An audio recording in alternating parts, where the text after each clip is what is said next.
everyone. We have about 13 people waiting right now. I think Okay, great. our audience is trickling slowly. We'll give it a couple of more minutes before we start the stream officially, but thank you all for joining so much. We're super excited for this session with Laretta, and we also have Polly here from Black Women Photographers, so it's going to be a fun one. I'm excited. If you are in the chat, share where you're tuning in from, because I'm always curious to see where our audience is joining from.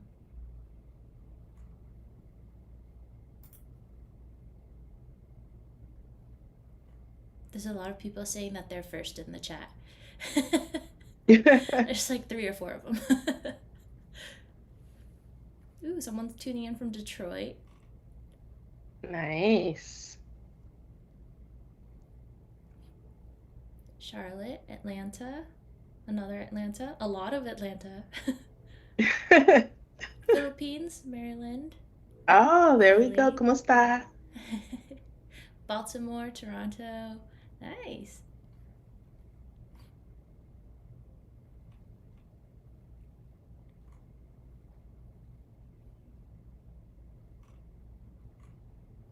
Some more Baltimore folks. Awesome. Okay, well, I think we can get started. Again, thank you all for joining. I'm Debria from Lexar. I'm the Senior Marketing Specialist. I focus primarily on our external social media as well as our influencer partnerships. I'm joined here today by Polly from Black Women Photographers as well as Laretta Houston, who is a Lexar Elite Team Member. Today we're going to be bringing you a workshop on post-production process, specifically related to fashion and editorial photography, which is Loretta's mastery. And we're super excited to learn from Laretta. I'd like to pass the mic over to Polly to introduce herself. Thank you so much. Hi, everyone. As Debria mentioned, I'm Polly. I'm the founder of Black Women Photographers. It's a global community organization that I started of July 2020. We provide free workshops, portfolio reviews, summits, photo walks, you name it, we probably do it. In addition to that, we also have an annual grant fund of $70,000 annually with different partners where we give back, funding to Black and African creatives to fund their projects or business expenses. In addition to that, we also provide free equipment with our partnership with Nikon. And I'm really excited about today's conversation. Well, actually, not even a conversation. It's a master class workshop with Laretta, and I too will be taking down some notes to learn how to master my workflow. With that said, I will pass it to Laretta. Hi, everyone, and welcome to this webinar. Today, I'm going to show you exactly what my workflow looks like, and take what you can. If you already have a workflow already set, maybe there's something in there that you may take home and kind of, add it to your workflow, or if you're new to workflow, this is something you can copy or steal for yourself. So, do we just get started here? Yeah, let's go ahead and dive in. As you pull up your presentation, Laretta, I'm going to be turning off my camera and mic, and I'll be chiming in the live chat. If anyone has questions for Laretta throughout her presentation, please feel free to type them into the chat, and we'll collect them and do a Q&A session towards the end. Great. Also, let's see here. Oh, I lost my place. Hold on 1 second, everyone. Okay, here we go.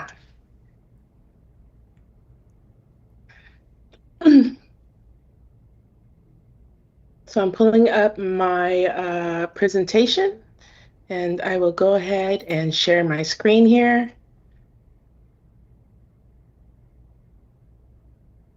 Let's see here. Okay, so here is my screen. So we will start with the full presentation today, right now. Okay, so today I will be explaining my workflow regarding my photography workflow with fashion and advertising commercial work. I am a Lexar Elite, and I just want to also thank Black Women Photographers and Lexar for making this happen. So My name is Laretta Houston. I'm a photographer and a director. I am based in Los Angeles. I specialize in advertising, commercial, and fashion. I've been in the industry over 20 years, and my job is part art and creative, and the other part, equal part, is the basically logistics and business. I am a Lexar Elite. I'm also a Can Explorer of Light.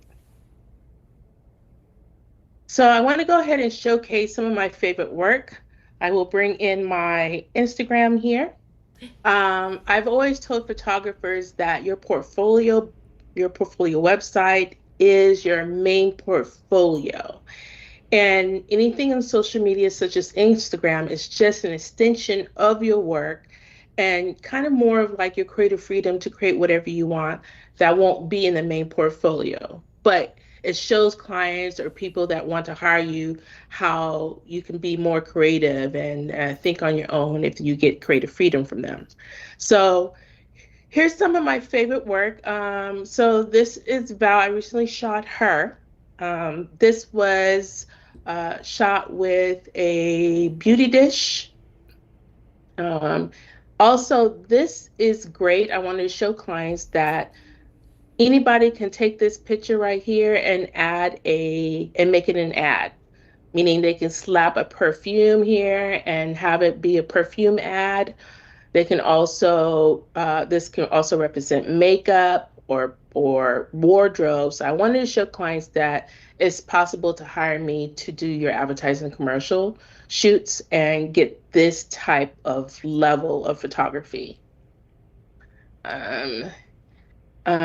Also, for those who don't know, I shot Tyra for Sports Illustrated 2019. I'm sure a lot of people saw this cover. I was the first Black woman, to shoot for Sports Illustrated swimsuits since the beginning. And and Tyra actually found me on Instagram. So what I'm saying is that Instagram is a great extension of your work, and you don't know who's going to watch you, who's going to hire you. And this was my yes. You know, every photographer always asks, what's my yes? My yes. Well, this is my yes, and it actually changed the trajectory of my career. So you can see the extension of my work from, shooting outside to have the nostalgic type of feel with hard contrasts of shadows to being creative with, wardrobe and stylizing. Also, here's another picture of Tyra that I shot. This was in the Caribbean. And so there's quite a few of my accomplishments here. I was recently in the LA Times. They did an interview with me and went ahead and did a feature on me in their Times Magazine newspaper. And so you just kind of see like some of the things that I shoot that's very creative, very clean. And I try to stick in the middle because if you shoot clean, you're able to get companies who can see that you can shoot clean, but you have a sense of creativity too as well. This is one of my also beautiful beauty shot. This was shot with a softbox. And then this is a campaign I shot for Canon itself. This is for their IR 24mm VCM lens. So you can kind of see like the extension of the kind of work that I do. Anything from fashion, editorial. I also, have shot recently for Canon EOS R1, their new camera that they launched last year. So we were invited to Palm Springs to shoot cars and bikes and dirt. And I had an amazing time during this retreat. So yeah. And then of course, I shoot other things like swimsuits, fashion editorials, you can see here. I also had my first billboard in 2023. Or was it 2024? think it was 2020, I can't remember, but it's my first billboard I had in New York Times Square. That was a big accomplishment for me, just because I've always wanted to have the opportunity to go to New York and look up and see my own work in New York Times Square. So that is a big accomplishment for me. I also do very creative work on my own. I love fashion. I like it to be a little bit more creative and push the direction and level of creativity to another, basically another level. I also shoot actors as well. He was in The Peacemaker, so he's a celebrity. And then, of course, you can kind of see the other type of work I hear. This is one that I created myself, which I stylized. I did the makeup and I did the hair and the photography. So I do it all if I need to. Sometimes we may not have a team that's available for us to work with. So sometimes we have to do it ourselves. So I didn't mind doing this. And this was shot in my living room with a gel. And so, yeah, I just kind of see, this is one of my sets, my commercial sets. Is very, a lot of lights going on. We also have, sometimes I'll have a digital tech on site. So you just kind of see the level of what my shoots look like. Here is some of my other work here, shot with natural light. And yeah, this was shooting for Princess Cruise Lines in conjunction with Smize Cream, Tyra Smize Cream. So we were on a boat to Mexico and back, and we shot all the advertising that was for Smize Cream on the Princess Cruise Line. So you just kind of see the gist of my work. Here is another set here. I usually hire about 2 assistants. And then, of course, we have all these big, gigantic light. This is for an advertising, and it was sold in Ulta Beauty.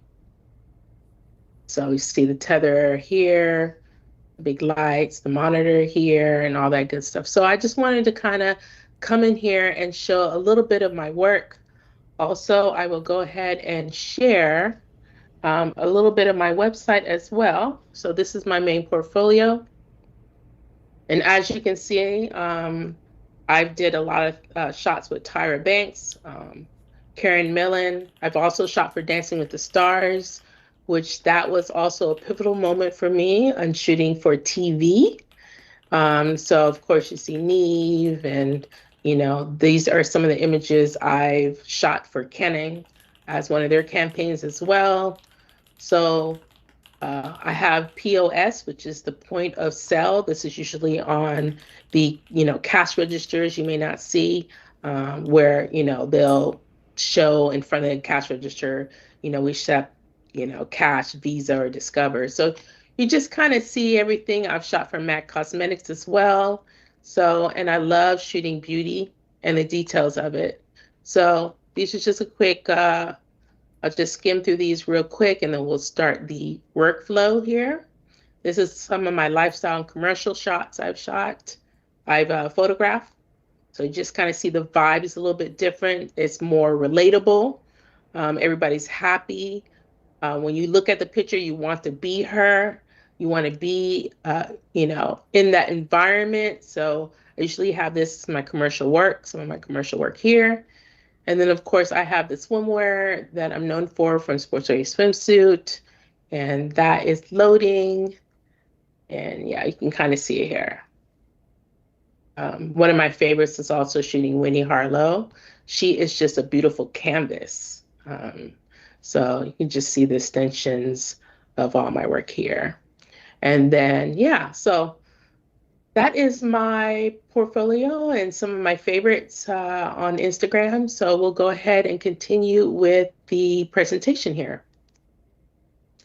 So my theory, or how I flow, is, and hopefully you can take away from this, is what I'm teaching is how to protect your images, protect the pixels, ingest and back up your pictures, cull and rate with Capture One, and deliver like a brand.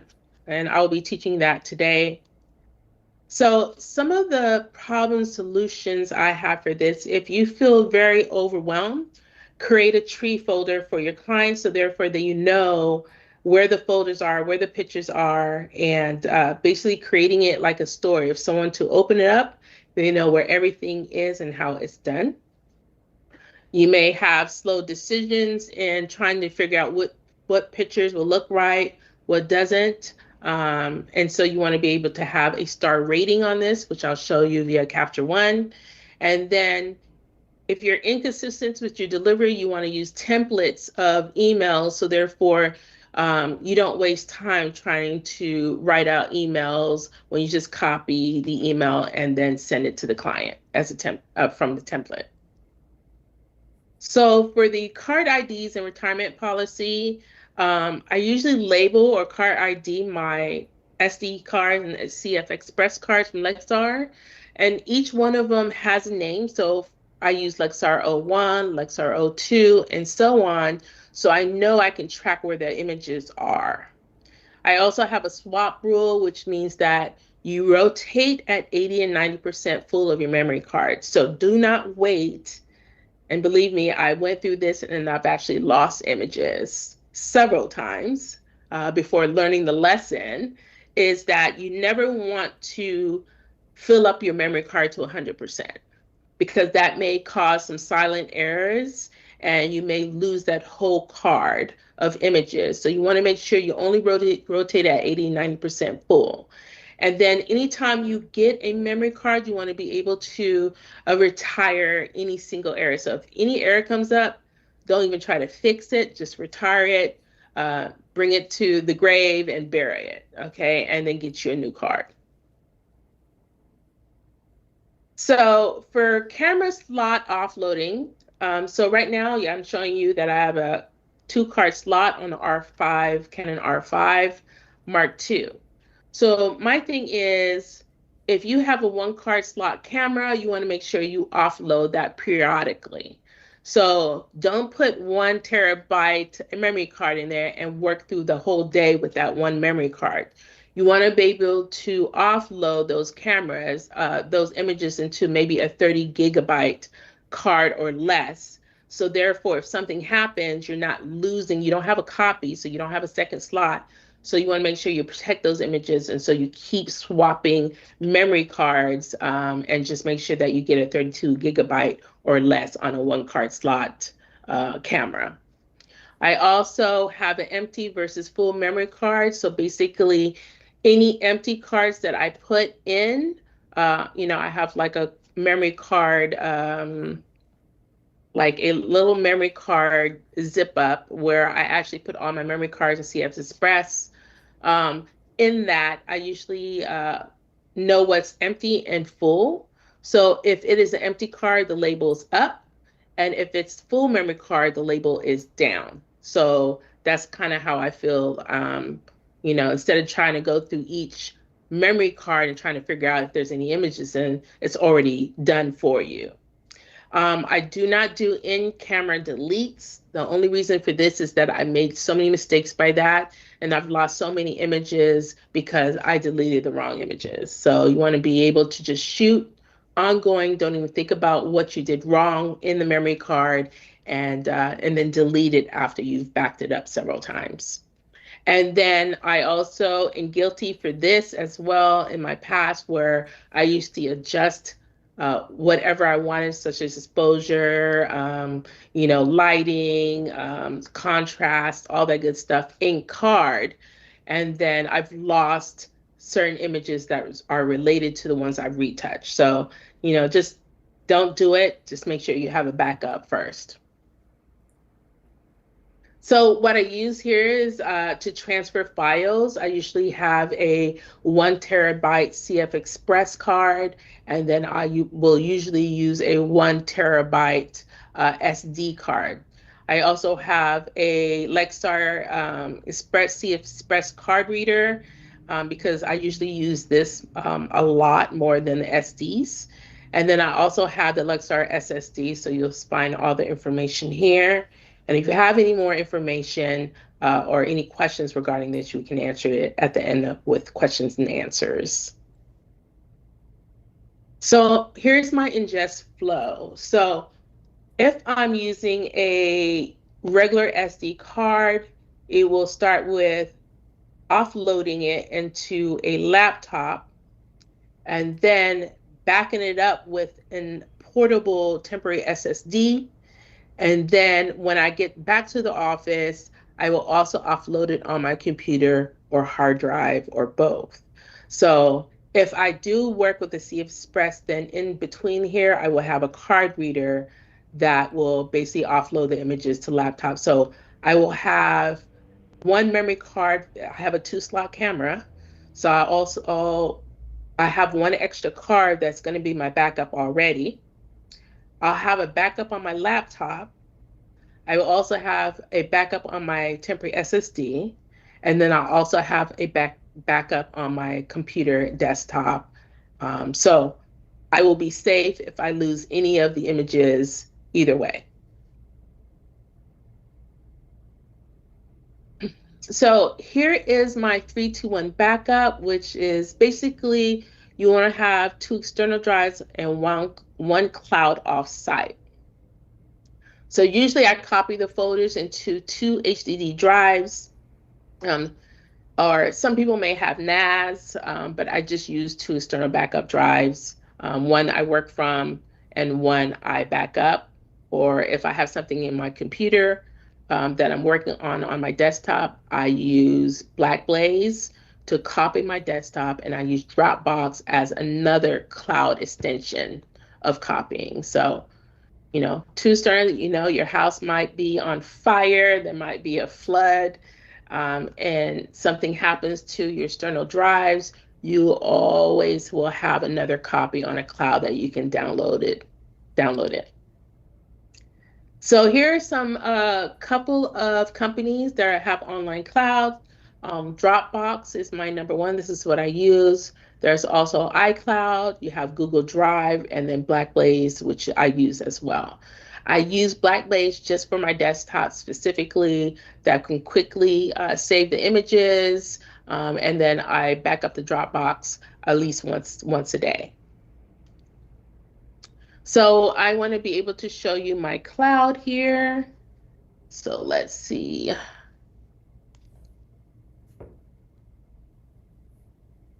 So this is basically the, let's see here. Okay, so here is my client tree folder. I usually name the folder with whoever the client is or model if you're doing any tests or headshots. I also label it with a year, month, and date. And if there's any collection, say it's a company that you're doing a lookbook for 2025, I'll put that collection 2025. So just in case I have several of those folders up with the same client, there is a distinction between each one of them. Now, if you're shooting just a model, I just wouldn't put the last part of it, the underscore collection. I'll just do the model's name, last name, year, month, and date. So here is my tree. It is set as if it's a story. Again, if someone opened up these folders, they know exactly where I left off. Or if I hand them the drive to finish it, they know exactly what's happening in the folders and what I've did so far. So I have these folders called admin. This is for the cards. These are for the memory cards. This is for sessions from where I cull through Capture One. I have working edits here for folders, for the folder for PSDs and TIFFs that I'm retouching or editing. And I also have finals where you'll see the print and web. And then over here is delivery. So let's go into the cards. So based on the IDs of the memory cards that I use, those same IDs will be created in a folder. So I know which ones have what pictures I've shot. Okay, so here's like 2 examples here. If I'm working on my drone, which is rarely, or if someone else is working on a drone on my shoot, they can offload those images into the drone folder. And then you'll have a still and you have the video. So they are separate. In here will be the raw cards or raw memory, raw pictures, along with any tether images will go into this session folder. And I primarily use Capture One because that's very standard in advertising and commercial world. And then we have the working edits, again, PSD and TIFFs. In the finals, we have the print and web, which is where you actually export them out for print and web. So you want to make sure you have that. And then for delivery, what's included in the zip is the print and web for the client. And usually it's just a README and license. So basically under README, you'll have the expiration, the download, the link, the expiration of it, and basically a tip for the client to know or how to unzip the file. It also has a archive and backup, just kind of letting the client know that you need to have 2 backups in separate locations. And if you want me to retrieve any images, there will be a retrieval fee that will be applied. So they already know in advance what that fee might be. And then just in case they use it in social media, we have the credits already here. No one's emailing back and forth like, what's your Instagram, what's your phone number, what's your agency. It's already put in the credits, so nobody has to think and no one has to call and email or text anybody. So that's included in the final zip folder. Now, if I'm shooting advertising and commercial, the clients usually have the model release already. But just in case if I have to do the model release, I always have that in the folder as well. So this is just an extension of my model release form here, basically telling them like how many hours they will shoot, how much they will get paid for one day, what images I will provide to them after it's been done, and then any restrictions or copyright is all there. And of course, I have in another one where if they're under 18, there is consent here from the parent. And usually I take a picture of their IDs or their driver's license, so make sure that they were there when they sign this. So I usually have them put it up to their face, their driver's license. I also make a copy and put it in their file. And then we also have a property release here. So just in case, sometimes we shoot on location, so we may need some property releases so that they can grant us to film or take stills at that location. Some are very, very hard on this and really want this done every time there's a shoot. So you want to be able to do that. So I will include that in the zip file. So, and then kind of just let you know in the admin, there's also a log. This is basically the project. So basically this is the story. So if anybody comes in, they know exactly what the job is, what the client or brand is, the shoot dates, the locations, the route path of your folder where the pictures are. You also have the team contacts, which is just the major players at the shoot, which are the agency and the producers, photographer, digital tech, lead assistant, and second assistant. Usually I leave out all talent and styling and all that good stuff, makeup artists, I just leave them out. And then the client will have maybe some exports they want out. Maybe they want a print and a web at a certain pixel. So basically, my thing is if a client wants a print, you give them a TIFF at 16-bit, Adobe RGB. This is good for print. And then it will be outputted into the print folder. And then you have the web JPEG, which is sRGB. This is for web. And then they will have maybe half of whatever the pixel is for web. And then you kind of give it to 85–90% quality. That's for me. My clients want the highest quality because they can insert it into the graphics they already made for the advertising. So what they just need a copy over the image into the layout and see if it works. It's easy for them to see how it would look in real life.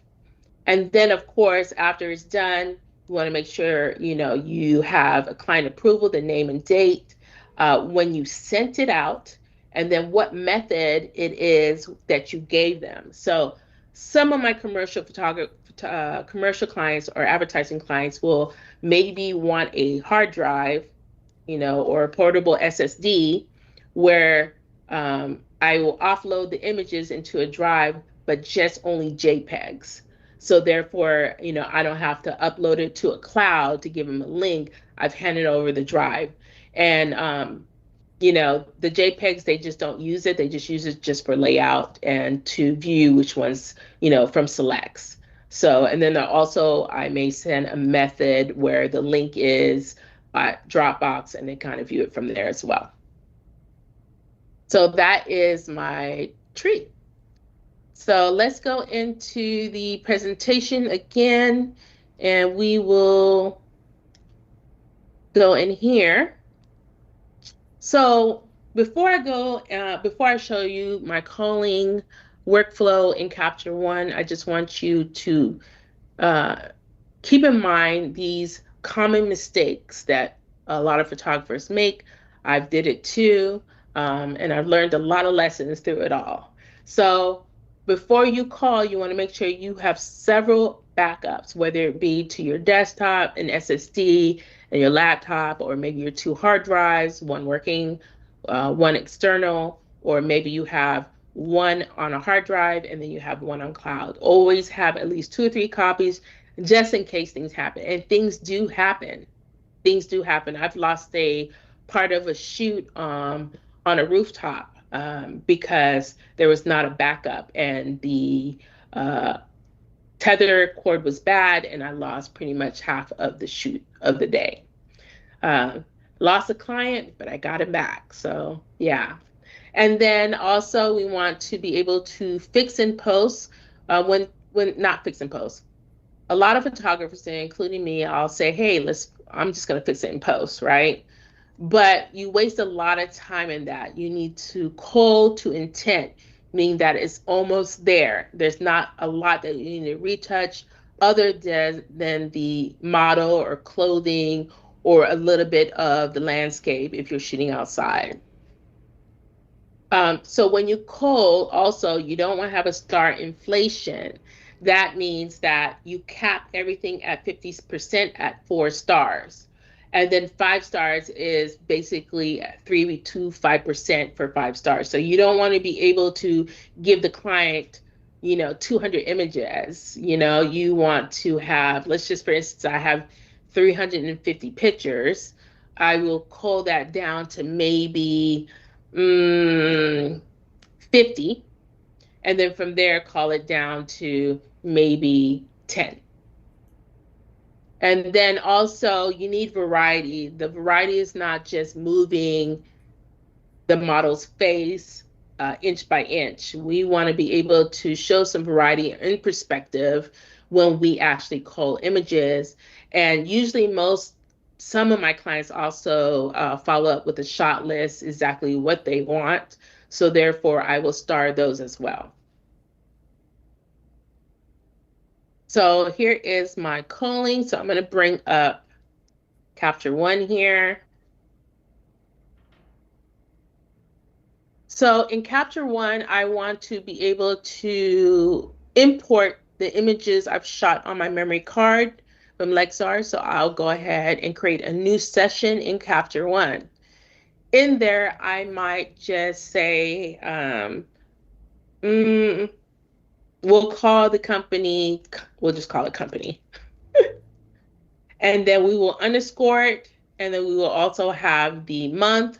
So let's say 2025-09-12, which is my birthday. And if it is collection, add it. So I may say collection, summer collection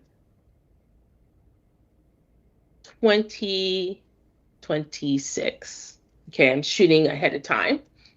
You want to be able to also add Capture One folders so you can export the images in the correct folders. And so it'll create these folders in my tree. So I've created it, and I will also show you what it looks like once I upload it to the Sessions tab here. So there, you see the folder, and it also already has the capture folder, the output, selects trash, and the database for your session. So it's already there, made, nothing to do there. It's already done for you. So what you want to do is come into the tab and press import. And then in the import, this is a project that I worked on recently. So let's just say I want to import from another Lexar card. So I will basically find that card. Let me see here. I will find that card. Let's just say I choose a folder or other, choose. And basically, maybe I want to do pull the images from Lexar SD01 or CF Express. So for this one, I'm going to pull out the images and import the images from this card itself. So I review the import here. So here are all my images. I shot a model on the beach, and so we will go through it, and I'll show you exactly what I see at 4 or 5 stars. I also will show you what doesn't work based on what I'm calling for. And then of course, if you click right here, it'll show you exactly where the folder is. Again, it is the company, the year, the month, the date, and what the collection is. So that's already there. It's already there processing. So I will go ahead down here and I'll pick all. And then I will import all of them into the session. Okay. So right now it's working on all the images coming in. Let's see here. It'll work on all the images coming in. So sometimes it'll take a few minutes to show. But you can see here are some of the raw images that is calling in. I shot this beautiful model on the beach. And as you can see, I was starting, exposure is not quite right, the balance is not quite right, but then it changes after a certain while. Okay, so now as it's exporting, we want to also come in here and start culling. Okay, so here we're in the culling frame here of Capture One. So sometimes the grid of the photos, if you click here, it's the grid, right? It shows all your pictures. You do not want to cull from this view. You want to be able to go in here from the viewer standpoint so that you can see how sharp the images as they come in to see if you want to cull the images. So let's just say I'm going to go through here. I press up and down. For me, this is workable. I'll do a 3-star on this one. Why it works? Just because it's a clear, good frame here. The exposure is great. It works for me. Then I'll keep going down. I don't like her facial expression on this one. Either that one either. So those are pretty much 0 stars. So I won't click on them to add 1 star. So, you know, nope. And this is like, again, I don't like her body posture nor where she is looking. To me, the best ones are side profiles, face forward toward the camera, or 3/4 to the camera. So to me, this is a good, strong image. So I'll put a 3-star on this one. And we will keep going down. Full landscape, not digging it. Basically, I don't like how the rocks are forming around her.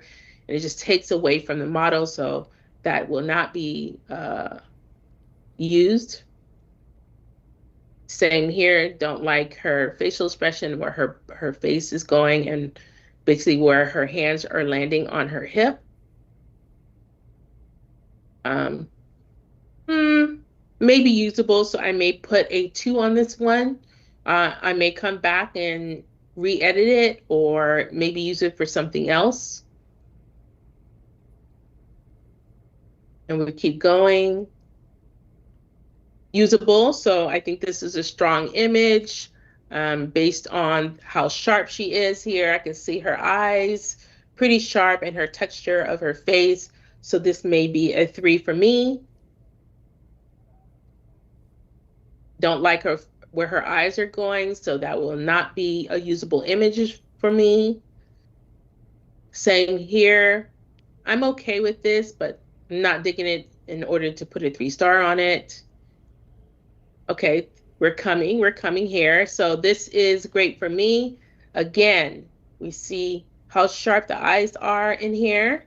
I like her posture, her pose. She is a little bit soft around the head, so I still will mark this as 3. Much better. I think this is also a 3. And I usually just skip. If it's the same posture, I may skip it just because there's several of them. Again, her eyes are halfway open, so this is definitely a no. Great posture there. I'll put a 3 in here. And you can see the Macy's bag here is because we had to climb down into the rocks to the beach. So the tides are very high, and it will take your bag and the Macy's bag away if they're in a lower elevation. So that's why we put it on the rocks. So these are not for me here. Not really digging it. I feel this is a great image as well. Again, do I want to take the time to take these Macy's and bag out of the rocks? That should be the question I should ask myself. To me, not worth it. Now, here we are. I feel like this is a great image. This could be a 4-star because the framing is great, the exposure is great, and the model's posture is great. So I think this is amazing. So I put that as a 4. And then, I shoot clouds. So, hey, you never know. I may need to add this as a composite to maybe some of her images that I want to add, some clouds in the background. So I'll take random images of that. So this will be labeled as a 2. Again, just usable images. Again, landscape, I'll put it as a 2 because I may use that maybe on a YouTube video or maybe on social media. So, or a composite to a photo. So I will keep that as a 2. 2-star means usable or a maybe. And then we have 3 stars as a solid keep, meaning that, hey, these are good enough pictures to be 3-starred. And then 4-star is basically solid client strong images or images that are strong to you. And then 5-star is hero shots. And I'll explain what hero shots mean. But basically, these are the top of the line images for the whole roll. And usually I pick between 5 to 10 images, even at lows 3. I love this as well. Her posture is great. I think this is also a 3. I'm not digging it. I'm not digging the arm, so this is not usable for me. Great posture, just don't like that her arm is hiding behind her back and her hand is just floating there on her hip. Beautiful shot. Posture is great. Her skin is looking amazing. I love the current ties in the background. She's pretty sharp here, so I'll make this a 5-star. Again, this is great. 5-star for me. So in the 5-star, whenever I press 5-star, let's just say this image is my hero shot. This is the top of the line of some of the images I've actually rated. I can go in here and I can mark it as red. So basically, I know if I pick 5 stars or red, I know these images will show up automatically. So these are just some of the things that I look for. I look for exposure. I look for white balance, posture, contrast. I look for sharpness. So these are some of the things that I want to star along with maybe a client shot list. So let's just say maybe the client wants a full landscape, a few images of full landscape, maybe portrait, vertical or horizontal images, or a certain crop, maybe 1x1, which is a square crop. So they will let me know. That will be inputted into the admin folder, just to kind of remind me what crops I need to do for the client. So as you can see here. Okay, so now we already have 5-star images. So each one of them, I will go ahead and label it as red because these are my favorite shots here. Great. I love the framing of this. Her leaning on the rock a bit, showing her body. And then also you can see here the sharpness here. And it's face focused. And then here's another one, I 5-star, which is similar, but I think these are very strong images. So I will take these, all the 5 stars here. So either one, you can get it from here or here. And you'll be able to see like what I've shot as a 1-star. Like, I don't think I'm digging that image because of her posture. Maybe these are some images that I can use in my YouTube or on social media, or a composite in some of the images. I picked 7 images that are basically real strong images from here. So you can kind of see here. Very, very strong. And then, of course, you know, my 5 stars, my 1-star, which is a 4-star, and then the 5-star. You'll be able to see all the images, 237 images. One of the things that I definitely mark as a 0 is basically when she was in the water. Yeah, so this is also one of my 5 stars here. Great position, perspective, just everything about it. Even the water hitting her legs are amazing. But then make it to this. So, you know this is not usable at all. So you definitely want to put 1 or don't even mark it at all. So just kind of see like, you know, what works and what not. Okay, so after you've actually selected the images, you know, let's just say, hey, you know, I have the 5 stars. We are done culling. Okay, so now we're back in the main window. Of course, you have all your images here, but you also know that in the rating area, out of 237, I've picked 5 stars, 5 images and 5 stars, and 1 image and 4 stars, and 3 stars and maybe 7 images, right?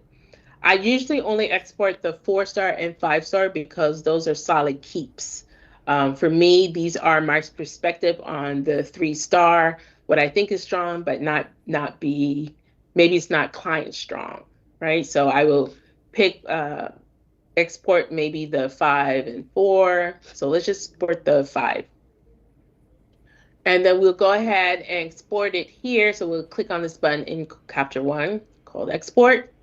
In there, we'll have another window that pops up and basically kind of just gives you an export recipe. So let's just say I want to be able to have a TIFF come out or maybe a PSD. So let's just say, hey, you know, I'm going to export this out for to a PSD so I can instantly start retouching. And so you can select the folder where you want the destination. So already here, there is an output folder. This is where I export the images that are selected. And then, you know, already we have an image name, which will automatically be the same name as the folder. And then, of course, the format will be a PSD at 16-bit. And the difference between 816 is that you have more color to work with when you have a 16-bit. Again, this is great for print. And then you can, click your profile that you have under here. So maybe it's an SGB color space profile, or maybe Adobe RGB, this is what I use for print. And then, of course, what resolution you want it to be. And then basically, is it fixed width, or do you want to change the dimensions, the width and height? It's all there. And then, let's see. Oops. Sorry about that. So basically, let's take this one, and then let's just say I want to export that out. Okay, there we go. And then the PSD, all that good stuff that I just explained to you, and then exports that image out to the output of the session folder. So I'll export that one. You can see right here, exporting. So when I bring up the tree, it will already have all the images that I imported from the SD card here, or the CF Express cards. It will also have the output of whatever image I've chosen to output it in PSD, whether it be 1 or 5 images. And then, of course, once I give those images in the output to a client, they come back, they give me their selections. Let's just say I outputted maybe 10 images. They will give me the selects via email, and then I will place those selects from the output to the selects image. So I know that it's still there. These are what the client selected. From there, I make a copy of that, and I will bring it into the working edits and start my retouching. So this is basically my workflow and what works for me. Again, there's plenty of photographers out there that have different workflows, but this is what I generated over the last several years, and what makes my life a little bit more easier. So we're going to go ahead and go back to the presentation here. And we'll go here. Again, 2-star, usable, maybe. 3, solid keeps. 4-star, client strong. 5-star are the heroes, and which are the ones I also mark as red. Now, for those who don't understand what hero is, let me show you an example here. Let's just say I go to, let me go to Karen Millen website here. And let's just say I go to their website. This is what you call a hero shot.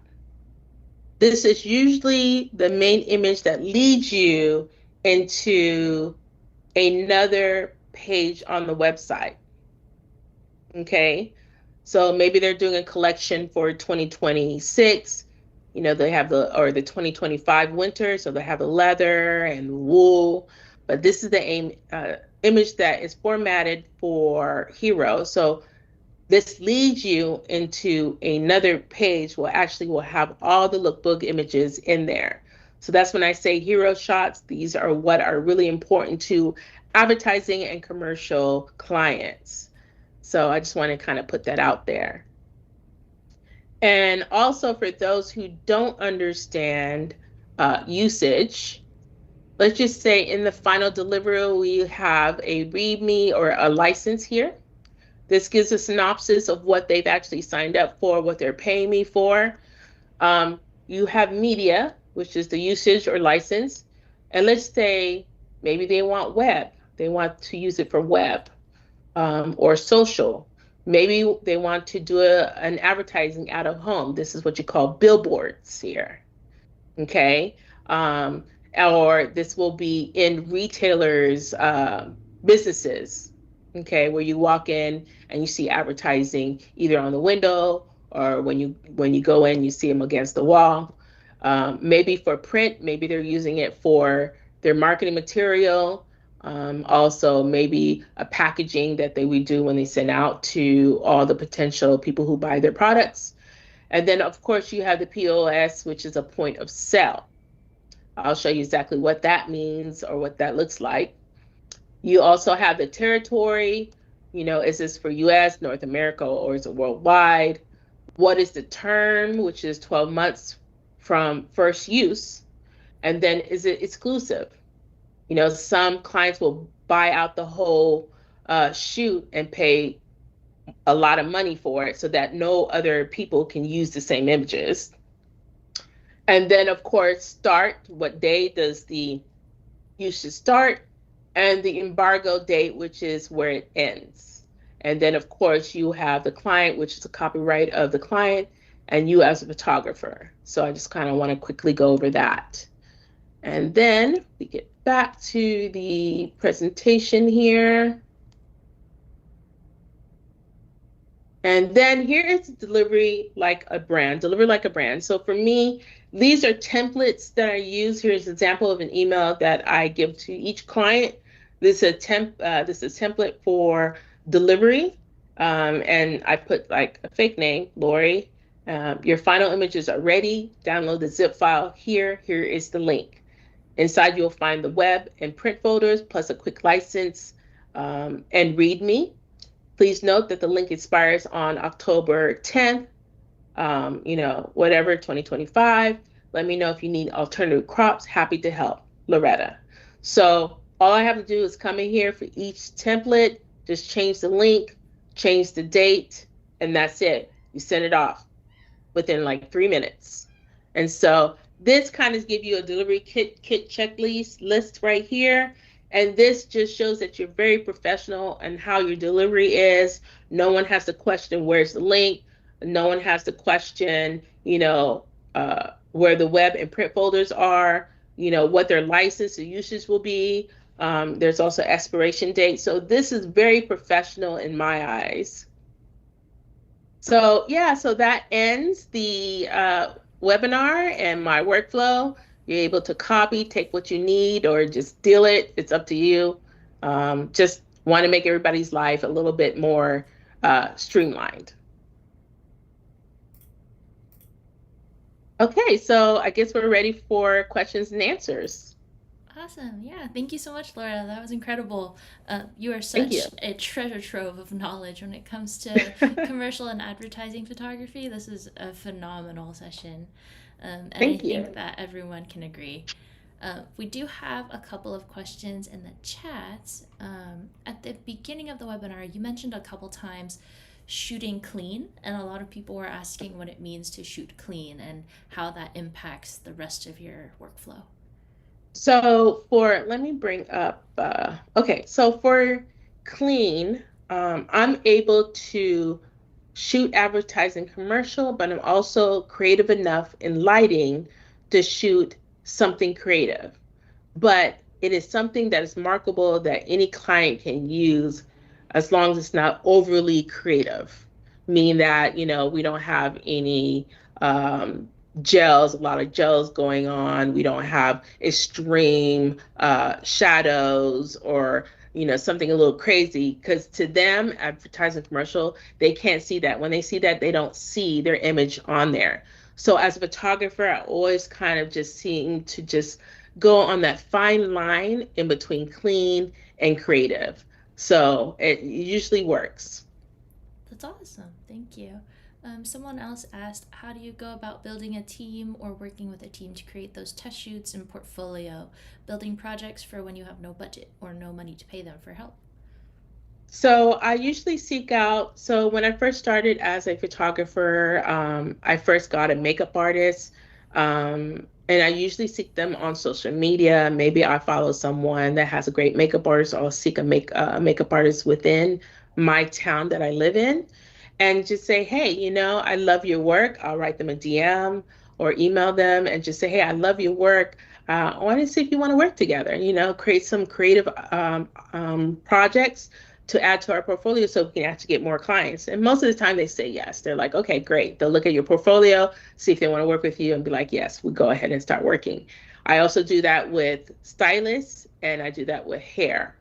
Now, in order to get you a signed model agency, we have two different agencies, two different models. We have unassigned and we have signed model agencies. It is when you first start your portfolio, you probably want to start with unsigned agency models that are not signed, but they're really great at modeling. They're good at building your portfolio before you see an agency that is having like signed models. So when you approach them, you already have a portfolio book already done with unsigned models. And then now you're able to promote yourself to other agencies to see if you can get signed models that have a little bit more experience, or maybe they have the look that you want, and you're able to build that portfolio from the agency. Awesome. Yeah, someone asked kind of like once you start building your portfolio, how you can get your foot in the door and how you can start to come up with pricing for shoots. And I think you already kind of touched base on that. Like, really just pretend like you have a client and, like just Yeah. go for it. Let's just say let's just say your biggest dream is to shoot for Target, right? We know Target is red and white, right? They have the little dog with the, little eye, black eye. And so that is happy. That is relatable. When I say relatable, you can actually go in the store and buy it. It's not where, you have a lot of high fashion images and you don't know where you'll ever get that image. I mean, that styling. You want to shoot just like Target, right? But maybe put a little bit of a different creativity or perspective on it that makes it a little bit more unique than what the photographer is already shooting, right? So that kind of just changes everything. Now, for me, when I price out at a half a day or a full day rate.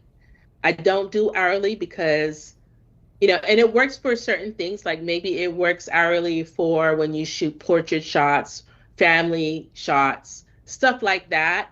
It may work for me. I feel like you're able to shoot with me for 5 hours at a half day rate. But then if you shoot 10 hours, it'll be the full day rate.